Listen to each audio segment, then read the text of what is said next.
Current हालत को देखा जाए तो वो अपने ईस्टर्न और वेस्टर्न फ्रंट दोनों से ही परेशान है। ये largely because of the disputed border issues है।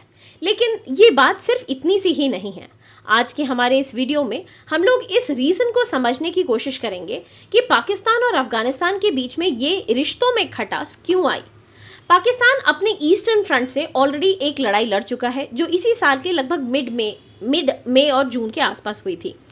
ये कंसीक्वेंस था as a result of Pahalgam attack and operation Sindoor कि पाकिस्तान को इंडिया के साथ लड़ाई लड़नी पड़ी थी। बट करेंटली पाकिस्तान अफगानिस्तान और उसकी करंट गवर्नमेंट तालिबान के साथ लड़ाई लड़ रही है। इसमें लेटेस्ट डेवलपमेंट क्या हुआ है कि पाकिस्तान के जो ट्रूप्स हैं और अफगानिस्तान के जो तालिबान फोर्सेस हैं, ये दोनों खैबर पख्तूनख्वा रीजन में एक दूसरे के face to face stand off पर आ गई है और बहुत ही ज़्यादा मैसिव स्ट्राइक्स, रिटेलिएटरी स्ट्राइक्स उस बॉर्डर पर चल रहे हैं। तो सबसे पहले देखते हैं कि ये खैबर पख्तूनख्वा की जो रीजन है ये कहाँ पड़ती है। खैबर पख्तूनख्वा जो है ये अफगानिस्तान और पाकिस्तान के बीच का एरिया है, ये रीजन है और इसके पास होता है डुरंड लाइन। अब डुरंड लाइन को अगर फॉलो किया जाए तो खैबर पख्तूनख्वा पाकिस्तान में लाई करता है। बट अफगानिस्तान क्योंकि डुरंड लाइन को फॉलो ही नहीं करती है तो उनका कहना है कि because we do not follow Durand line तो खैबर पख्तूनख्वा जो है वो एक्चुअली पाकिस्तान में ही नहीं है। इसकी वजह से अभी रिसेंटली अक्टूबर 7 को पाकिस्तान ने काबुल के ऊपर अटैक किया। अब इसे पाकिस्तान एक्सेप्ट तो नहीं कर रही बट इसे डिनाई भी नहीं किया है। पाकिस्तान ने इनफैक्ट ये स्टेटमेंट दिया है कि अफगानिस्तान ने अपनी ज़मीन पर कुछ मिलिटेंट फोर्सेस जो कि पाकिस्तान के खिलाफ हैं, ऐसे मिलिटेंट फोर्सेस को जगह दी है। And by this Pakistan basically means Tehreek Taliban Pakistan. तो पाकिस्तान ने ऑल्दो इस स्ट्राइक को एक्सेप्ट नहीं किया है बट इसे रिजेक्ट भी नहीं किया है। इसकी वजह से अभी तक के डेवलपमेंट्स को देखा जाए तो ये जो अक्टूबर 7 के अटैक हुए थे ये कोइंसिडेंटली तभी हुआ जब अफगान के फॉरेन मिनिस्टर हमारे फॉरेन मिनिस्टर के साथ मिले। इसी महीने अक्टूबर 7 को अफगान के फॉरेन मिनिस्टर आमिर खान मुत्ताकिन हमारे फॉरेन मिनिस्टर एस जयशंकर के साथ मिले थे। और जब काबुल पर अटैक हुआ था तो तालिबान ने भी रिटेलिएटरी स्ट्राइक्स किए थे। बट ये जो टेंशन्स हैं अफगानिस्तान और पाकिस्तान के बीच में, ये टेंशन्स बढ़ करके इतने ज़्यादा हो गए कि फॉरेन गवर्नमेंट्स को जैसे कतर या सऊदी अरेबिया को भी इंटरफेयर करना पड़ा। सऊदी अरेबिया ने रिसेंटली पाकिस्तान के साथ एक डील साइन किया है। इसका कहना है strategic mutual defence agreement. Strategic mutual defence agreement के हिसाब से अगर सऊदी अरेबिया या पाकिस्तान के ऊपर कोई भी फॉरेन गवर्नमेंट अटैक करती है या foreign non state actors attack करते हैं तो द अदर गवर्नमेंट, जो भी दूसरी गवर्नमेंट होगी, वो भी आकर के हेल्प करेगी। तो इसे हम लोग नेटो लाइक अग्रीमेंट बोल रहे हैं। ये है अब तक की स्टोरी। इस स्टोरी को अगर देखा जाए तो पाकिस्तान एक नया नॉर्मल सेट करने की कोशिश कर रहा है। अब ये नया नॉर्मल क्या है? पाकिस्तान का कहना है कि वो किसी भी तरीके की जो स्ट्राइक्स हैं, जो फॉरेन सॉइल बीइंग यूज्ड, कि हम लोग फॉरेन सॉइल को यूज़ करके पाकिस्तान पर अटैक करेंगे, इस तरीके के स्ट्राइक्स को पाकिस्तान एक्सेप्ट नहीं करेगा। अगर हम लोग इस स्टेटमेंट को देखें, ये जो न्यू नॉर्मल पाकिस्तान सेट करना चाह रहा है, this is very similar to जो इंडिया ने कहा था। India as a consequence of Pahalgam attacks, India ने भी ये स्टेटमेंट दिया था कि अगर कोई भी कंट्री इंडिया के ऊपर टेररिस्ट अटैक करती है तो अब इंडिया शांत नहीं बैठेगा, हम लोग भी रिटेलिएटरी अटैक्स करेंगे। तो अगर देखा जाए तो पाकिस्तान ने इसी स्ट्रैटेजी को कॉपी किया है और अगर फॉरेन सॉइल से टीटीपी जैसे फोर्सेस, नॉन स्टेट एक्टर जैसे फोर्सेस पाकिस्तान के ऊपर अटैक करते हैं तो पाकिस्तान भी रिटेलिएट करेगा। ऑल्दो अगर इसी केस में देखा जाए तो 2025 में टीटीपी ने किसी भी तरीके का अटैक पाकिस्तान पर नहीं किया था। 2024 तक तो डेफिनेटली टीटीपी पाकिस्तान के ऊपर काफ़ी सारे मिलिटेंट अटैक्स किए थे। तो आज के हमारे इस वीडियो में हम लोग इस हिस्ट्री को, अफगानिस्तान और पाकिस्तान की हिस्ट्री को, उसकी कॉम्प्लिकेटेड रिलेशनशिप को और the role played by TTP या इंडिया एज एन एक्टर, इस रिलेशनशिप में, इन सभी रिलेशनशिप को इन डेप्थ समझने की कोशिश करेंगे। बट इस डिटेल में घुसने से पहले we have an important update कि लेगेसी आईएएस एकेडमी अपने नए बैचेस को स्टार्ट कर रहा है।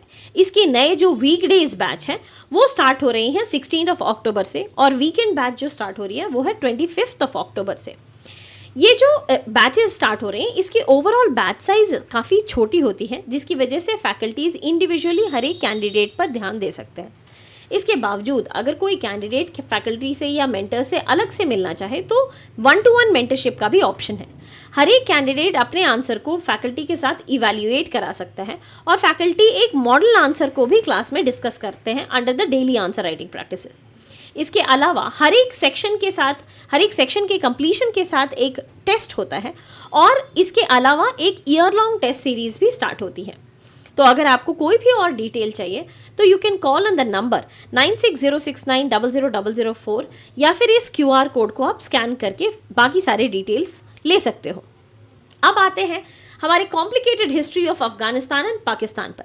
अफगानिस्तान और Pakistan is divided by this line. ये जो डुरंड लाइन है ये अफगानिस्तान और पाकिस्तान को डिवाइड करती है, लेकिन जैसा हम लोगों ने देखा कि डुरंड लाइन को अफगानिस्तान एक्सेप्ट नहीं करती है, तो किसी तरीके का डिस्प्यूटेड टेरिटरी है between Afghanistan and Pakistan.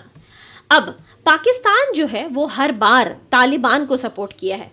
Afghanistan currently is governed, Afghanistan में जो गवर्नमेंट चल रही है वो तालिबान की गवर्नमेंट है और पाकिस्तान ने कोवर्टली मतलब छुप छुपाते हुए भी तालिबान को सपोर्ट किया है, तब भी जब तालिबान गवर्नमेंट पर नहीं थी। 1999 या 2000 में जब तालिबान US फोर्सेस के खिलाफ लड़ रही थी तो although vocally speaking out media में अगर बात की जाए तो पाकिस्तान मीडिया में US को ही सपोर्ट कर रहा था, लेकिन हर बार उन्होंने तालिबान को भी सपोर्ट किया है। सो कोवर्टली या छुपते छुपाते पाकिस्तान ने हर बार तालिबान को सपोर्ट किया है। इनफैक्ट अगर पाकिस्तान और अफगानिस्तान की बात की जाए तो इनका पीपल टू पीपल कॉन्टैक्ट काफ़ी ज़्यादा है। ये दोनों बहुत ही बढ़िया ट्रेड पार्टनर्स भी हैं। अब आते हैं डुरंड लाइन पर, क्योंकि डुरंड लाइन एक डिस्प्यूटेड लाइन है। अगर हम लोग देखें तो ये कॉलोनियल ग्रेड गेम थी। कॉलोनियल ग्रेड गेम इसे क्यों कहा जाता है? क्योंकि ये पूरा area was dominated by British colonialism. British imperialism इस पूरे एरिया को रूल करती थी और उनका कहना था कि वो सोवियत फोर्सेस को एक्सपैंड नहीं करने देना चाहती थी, इसलिए पूरे के पूरे अफगानिस्तान के रीजन को बफर स्टेट डिक्लेयर कर दिया गया था। ये जो कॉलोनियल ग्रेड गेम था this was played by Britishers और रशियंस। ब्रिटिशर्स चाहते थे कि रशिया और सोवियत यूनियन एक्सपैंड ना करे और सोवियत यूनियन भी चाहता था कि ब्रिटेन इस एरिया में एक्सपैंड नहीं करे और अफगानिस्तान इस पूरे खेल में बीच में रह गया। इस दोनों के बीच में डिवीजन हो गया by the name Durand line और इस डुरंड लाइन को अफगानिस्तान की कोई भी गवर्नमेंट, चाहे वो इलेक्टेड हो या नॉन इलेक्टेड हो, दैट मीन्स जो democratically elected government of Afghanistan है या फिर जो करंट तालिबान की जो गवर्नमेंट ऑफ अफगानिस्तान है, ये दोनों ही डुरंड लाइन को एक्सेप्ट नहीं करती हैं। तो हर बार जो अफगानिस्तान और पाकिस्तान एक दूसरे के रिश्ते को अच्छा करना चाह रहे हैं, फॉर एग्जांपल हम लोगों ने देखा कि 2024 में भी TTP ने पाकिस्तान के ऊपर अटैक किया था, बट उसके बाद भी अफगानियन फॉरेन मिनिस्टर और पाकिस्तान के फॉरेन मिनिस्टर ये दोनों आपस में बातचीत शुरू किए थे। सो मीडिएशंस के होप थे और ये पूरा मीडिएशन इसको रूल कर रहा था चाइना। लेकिन ये जो डिप्लोमेसी होती है इसे हम लोग बैंडेड डिप्लोमेसी कहते हैं क्योंकि आप रूट कॉज को सॉल्व नहीं कर रहे हो, सिर्फ जो सुपरफिशियल मैटर्स है उसी को ही सॉल्व कर ले रहे हो। तो ये जो बैंडेड डिप्लोमेसी होती है ये एक कॉलोनियल वुंड को सॉल्व नहीं कर सकती है, इसलिए जो रूट्स हैं उसे सॉल्व करना ज़्यादा ज़रूरी है अफगानिस्तान के लिए भी और पाकिस्तान के लिए भी। अब आते हैं कि क्या क्या फैक्टर्स रिस्पॉन्सिबल हैं कि ये स्ट्राइक अब क्यों हुआ, ये इस रिटेलिएशन पर पाकिस्तान अब क्यों आया। ये तो हम लोगों ने देखा कि पाकिस्तान एक नया नॉर्मल सेट करना चाह रहा है, बट अगर तहरीक तालिबान पाकिस्तान की बात की जाए तो TTP एक ऐसी फोर्स है जो कि हम हरदम तालिबान को सपोर्ट की है। तालिबान जब अमेरिकन गवर्नमेंट के खिलाफ लड़ रही थी तो TTP ने तालिबान को ही सपोर्ट किया था। बट अगर तालिबान के रिश्ते पाकिस्तान से देखे जाएं तो ये कभी अच्छे नहीं थे। तहरीक तालिबान पाकिस्तान और TTP चाहती है कि पाकिस्तान की गवर्नमेंट हट जाए और एक पूरा इस्लामिक रेजीम इस्टेब्लिश करे अफगानिस्तान और पाकिस्तान को जोड़ करके। तो क्योंकि TTP के ऐसे इंटेंशंस हैं तो उनके रिश्ते पाकिस्तान के साथ अच्छे नहीं हैं, लेकिन TTP के रिश्ते तालिबान के साथ बहुत अच्छे हैं। तो तालिबान कोई भी स्टेप, कोई भी मेजर नहीं ले पाता है अगेंस्ट TTP और इनफैक्ट हर बार जब पाकिस्तान ब्लेम करता है TTP को लेकर के तो तालिबान ने काफ़ी हद तक सपोर्ट भी किया है TTP को। द सेकेंड इंपॉर्टेंट रीज़न कि अफगानिस्तान और पाकिस्तान के बीच में रिश्ते अब क्यों ख़राब हो रहे हैं इज़ द इंडिया फैक्टर। जैसा कि हम लोगों ने देखा कि ये October 7 की जो अटैक थी वो कोइंसिडेंटल थी तभी जब अफगानियन फॉरेन मिनिस्टर इंडिया आए थे। तो इसका मतलब अफगान का रिश्ता इंडिया के साथ सुधर रहा है। अफगान का रिश्ता इंडिया के साथ इसलिए भी सुधर रहा है क्योंकि इंडिया ने काफ़ी सारा इंफ्रास्ट्रक्चरल इन्वेस्टमेंट किया है। फॉर एग्जाम्पल, अफगानिस्तान में इंडिया ने उनकी पार्लियामेंट को बनाया है। इनफैक्ट जरांज से लेकर देलाराम की हाईवे, काफ़ी सारे dam projects, electricity dam projects, river irrigation projects, drinking water projects, बहुत सारे प्रोजेक्ट्स इंडिया ने अफगानिस्तान में डेवलप किए हैं। जैसे कि एक सलमा डैम का प्रोजेक्ट है और चिमताला में भी एक सबस्टेशन बनाया है इंडिया ने। तो ऐसे बहुत सारे इंफ्रास्ट्रक्चरल इन्वेस्टमेंट्स इंडिया ने अफगानिस्तान पर किए हैं, जिसकी वजह से अफगानिस्तान ऑब्लाइज्ड फील करता है। अभी जब अफगानियन फॉरेन मिनिस्टर इंडिया आए थे तो उन्होंने ये भी एश्योरेंस दिया कि अफगानिस्तान की ज़मीन को कभी भी आगे इन फ्यूचर इंडिया के खिलाफ नहीं यूज़ किया जाएगा। So Afghanistan will always stand with India and will never go against India, will not allow any anti India activity from its soil. ये अफगानियन फॉरेन मिनिस्टर का प्रॉमिस है टू इंडिया। इसके अलावा इंडिया और अफगानिस्तान ने अभी रिसेंटली MOUs भी साइन किया है कि हम लोग एयर फ्राइट कॉरिडोर, मतलब थ्रू एयर इंटरैक्शन इंडिया और अफगानिस्तान अब एक दूसरे से ज़्यादा घनिष्ठ मित्रता दिखा पाएंगे। सो अगर देखा जाए तो 2 प्रिंसिपल रीज़न है, और रादर 3 प्रिंसिपल रीजंस हैं कि अफगानिस्तान के रिश्ते पाकिस्तान के साथ अच्छे क्यों नहीं चल रहे हैं। पहला is the disputed line of Durand, second is TTP and third is the India factor. तो अगर अभी के पाकिस्तान के सिचुएशन को असेस किया जाए तो हम लोगों ने देखा कि पाकिस्तान एक नया नॉर्मल सेट कर रहा है। In fact prime minister of Pakistan, उन्होंने ये स्टेटमेंट भी दिया है, I want to give a clear message to Afghanistan to choose between Pakistan and TTP। तो उनका कहना है कि तालिबान को इस बात के लिए क्लियर होना चाहिए कि वेदर आगे चल करके वो TTP को सपोर्ट करते रहेंगे या पाकिस्तान के साथ दुश्मनी मोल लेने के लिए वो रेडी हैं।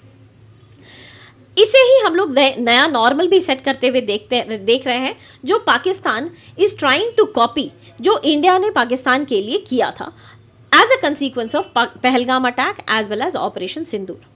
With that, we come to the end of this topic. If you have any doubt, please do let us know in the comment section below. Thank you so much and all the very best.